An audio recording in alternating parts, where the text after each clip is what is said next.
এনসিপির নেতা নাসির উদ্দিন পাটোয়ারি আবারও সংবাদের শিরোনাম। কারণ উনি বলছেন ফেব্রুয়ারিতে নির্বাচন হবে না।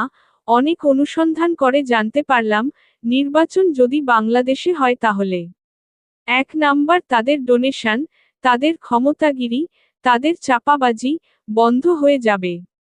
তাদের প্রশাসনিক সহযোগিতা বন্ধ হয়ে যাবে।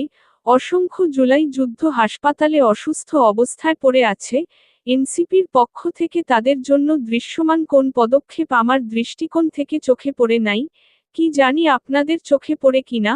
প্রত্যেকটা এনসিপির নেতা, ২-১ জন ছাড়া, চাঁদাবাজির সাথে বড় বড় চাঁদাবাদের সাথে জড়িত। বাংলাদেশের নির্বাচন হলে তাদের আলিশান জীবন আবার সাধারণ জীবনের মতো হয়ে যাবে। এটাই তারা মেনে নিতে পারবে না।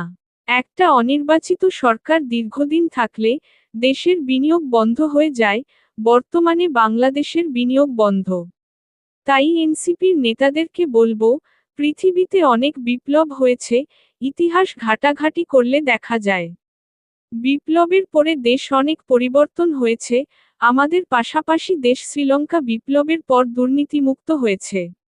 আর আমাদের বিপ্লবের প্রথম সারির নেতারা দুর্নীতির সাথে জড়িয়ে যাচ্ছে। এটা দেশের জন্য অনেক কলঙ্কজনক একটা অধ্যায়।